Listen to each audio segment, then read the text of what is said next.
El Asperger es un trastorno neurobiológico del espectro autista. Si bien es menos grave que este último, se manifiesta en trastornos de la conducta, dificultades en la comunicación y también para interactuar socialmente. Pese a ello, quienes lo padecen pueden concluir una carrera, tener un excelente desempeño académico y hacer una vida casi normal. Aquí un recuento de algunos personajes de talla mundial que padecen Asperger. Lucy Bravo. El síndrome de Asperger fue descrito por primera vez por el pediatra austriaco Hans Asperger en el año 1944. Hoy está reconocido por la Organización Mundial de la Salud como un trastorno que afecta a 3 de cada 1000 nacimientos, mientras que 1 de cada 160 niños padece algún tipo de afectación del espectro autista. Según los estudios epidemiológicos realizados en los últimos 50 años, la prevalencia mundial de estos trastornos parece estar aumentando.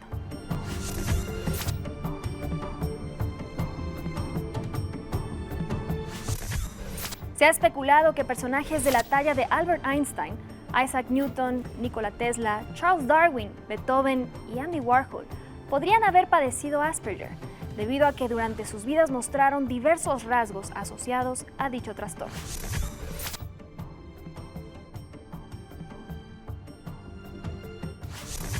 En la actualidad, algunas reconocidas figuras que han alcanzado el éxito en diversas materias, como Bill Gates, Steven Spielberg, Lionel Messi, Tim Burton, Keanu Reeves e incluso el presidente ruso Vladimir Putin, padecen esta condición, según diversas fuentes. Directores, científicos, actores y músicos excepcionales son solo algunas de las personalidades que han sido relacionadas con este síndrome, lo que nos demuestra que nada les impidió triunfar. Doctor Armando Hernández, bienvenido. Muchas gracias. ¿A qué edad y cómo se da cuenta de que tiene Asperger? Fui diagnosticado en el año 2016. A partir de un cuestionario que contesté en internet, acudí a una asociación que se llama Asperger México y ahí me hicieron el diagnóstico. ¿Y cómo se da cuenta o por qué se interesa en este cuestionario? Toda la vida supe que tenía una condición distinta, lo que pasa es que yo no sabía qué condición era o cuál era la circunstancia. De hecho, el diagnóstico de Asperger se sistematiza hasta el año del 1994. Yo nací en el 71, es decir, toda mi infancia no existía el diagnóstico, apenas se ha ido consolidando elementos para diagnosticarlo. Y ahora, a partir de la función que tengo en el Tribunal Electoral de la Ciudad de México, la demanda social que tiene mi actividad actualmente me hizo tener la necesidad de buscar algunas respuestas a las dificultades que enfrento cotidianamente para llevar a cabo una tarea de tanta demanda social en una condición como la que tengo. Cuando dice demanda social es que atiende a mucha gente lo busca. ¿A qué se refiere para un poco?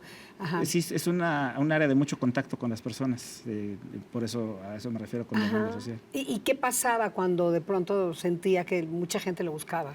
Pues me parecía que no tenía como la facilidad de manejar contacto tan intenso con tantas personas y eso me llevó a buscar alguna solución, alguna respuesta en internet y di con ese cuestionario y di con esta asociación y llegué al diagnóstico que me ayudó mucho. El diagnóstico de en cierta forma es liberador. Sí, ya digamos que está a 3 años de que le habrían diagnosticado el síndrome. ¿O casi 3 años? 2 años, fue en abril de 2016. 2016, pues pensaba que a principios. Usted ha dicho que cuando confirma este padecimiento, todo cobró sentido para usted. ¿Por qué? ¿Qué había ocurrido o cómo es que dice cobra sentido algunas acciones o conductas de mi parte? Efectivamente, yo no tenía claro por qué tenía ciertas características de mi persona. Yo pensé que era una persona tímida y que algún día se me iba a quitar, pero ya me di cuenta que no era timidez o una cuestión de carácter o de conducta, sino una condición de vida. Y al asociar a otros elementos, por ejemplo, mi hipersensibilidad a los sonidos, jamás pensé que estuviera relacionada con una condición de autismo y eso finalmente el diagnóstico me dio elementos para integrar todos los elementos de mi personalidad y entender que se trata de una condición. Algunos otras conductas, además de la hipersensibilidad al sonido, al ruido, que de pronto dice usted, ya entendí por qué actúa de esta manera y no era bien visto o yo no entendía por qué actuaba de esta manera. Bueno, primero la dificultad en el contacto social. Siempre que llego a un lugar me cuesta mucho trabajo establecer contacto con personas. Es la parte más importante de la condición. Segundo, la comunicación, el tipo de comunicación. Quienes tenemos esta condición somos muy literales en la interpretación de las palabras y nos cuesta trabajo entender metáforas y dobles sentidos y sarcasmos. Entonces, siempre me ha costado trabajo la comunicación en ese sentido. ¿Cómo fue su niñez? Porque me imagino que de niño también se sentía diferente. ¿Cómo era de niño? Me costaba mucho trabajo, siempre me ha costado trabajo establecer contacto con personas. No he tenido, no soy una persona que tenía muchos amigos en la niñez. Ahora sí ya tengo mejores relaciones con personas, pero mi contacto social era sumamente limitado. Se limitaba a 1 o 2 amigos cuando mucho en todo lo que fue la primaria y secundaria.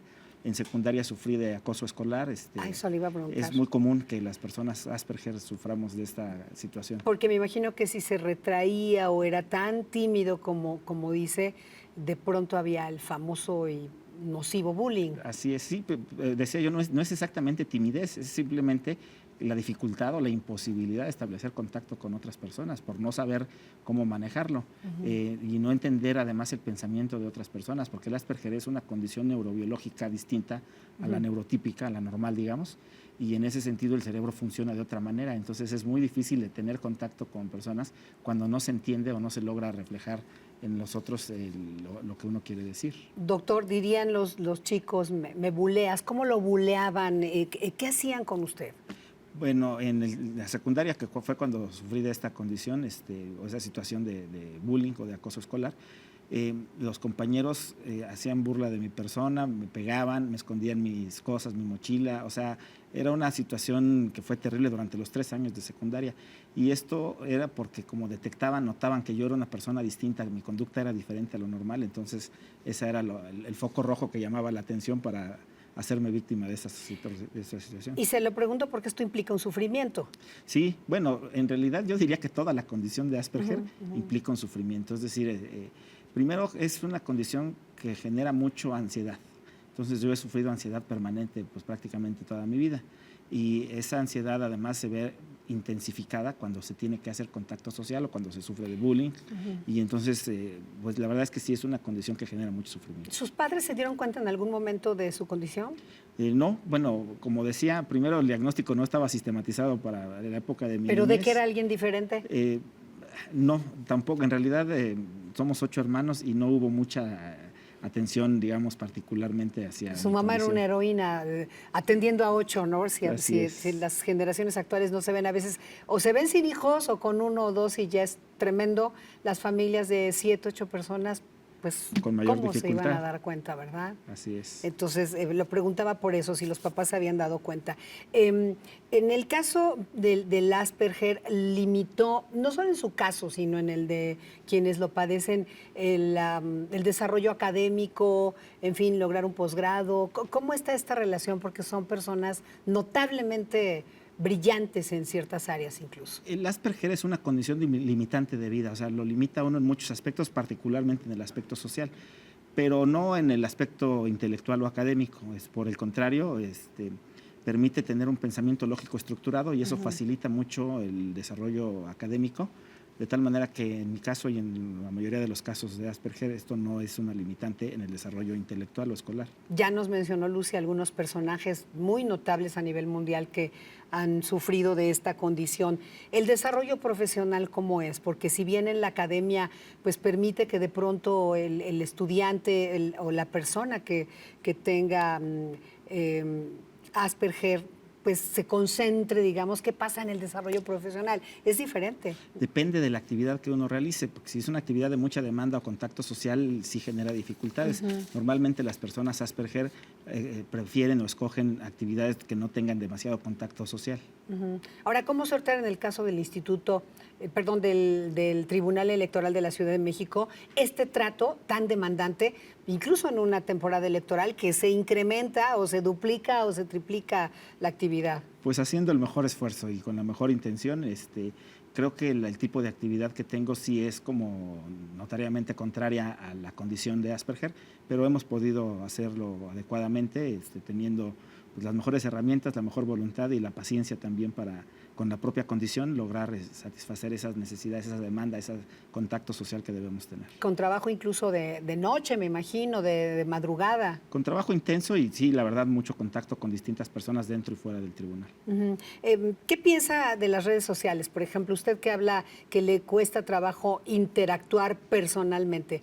¿Le gustan las redes sociales? ¿Las utiliza? Lo vemos, por supuesto, en ellas. ¿Pero qué piensa y cómo le han servido en este caso específico? Sí, de hecho, facilitan la comunicación las redes sociales. La dificultad que puedo tener en comunicarme con personas de manera directa se suple ahora con herramientas tecnológicas como las redes sociales. Y de hecho he escrito 2 libros que fueron publicados ya en redes sociales y luego recupero la información para publicar estas obras. O sea, primero nacieron, digamos, con las nuevas tecnologías y luego se hicieron libro. A propósito del libro, este es el que recién presentó, Soy Asperger. Y aquí, a diferencia de los anteriores libros, sí nos habla de su caso en específico. Hablo de la condición de Asperger, en qué consiste, cuál es mi experiencia de vida personal y la necesidad de visibilizar la condición para que la gente la conozca. Eso es lo que me gustaría que dijera para cerrar. ¿Qué reflexión debería tener la sociedad para sensibilizarla? Porque no se puede negar que sea bullying, discriminación, etcétera. Pues primero la visibilización, es decir, cuando se encuentra con una persona que tiene dificultades de interacción social, creo que es muy importante tratar de conseguir un diagnóstico, si es el caso, y luego tener cierta sensibilidad al trato, porque es muy difícil para uno, es como si viniera de otro planeta o de otro país, es decir, se encuentra con un modelo de comunicación entre personas en el que nosotros no formamos parte, y en muchos aspectos es como sentirse ajeno a una realidad, y se necesita mucha sensibilidad del resto de las personas para entender la condición y tratar de integrar o de insertar en la sociedad a las personas con esta condición. Doctor Armando Hernández, ¿dónde conseguir Soy Asperger? Fue editado por Porrúa Print, se puede conseguir ya en distintas librerías. En distintas librerías. Pues muchísimas gracias por estar aquí a quemarropa y bueno, pues aquí está el hombre, la otra cara del hombre que tendrá en sus manos toda la calificación, pues sobre todo las quejas sobre las elecciones, en fin, por ahí van a llegar todas las disputas electorales, ¿verdad? Así es. Pues muchas gracias. Gracias, doctor. Además de atender a quienes padecen Asperger, es importante sensibilizar a la población para evitar la discriminación y los abusos emocionales a quienes lo padecen. Y por cierto que se estima alcanzan el 1% de la población mexicana. Esto fue A Quemarropa, nos vemos pronto por aquí.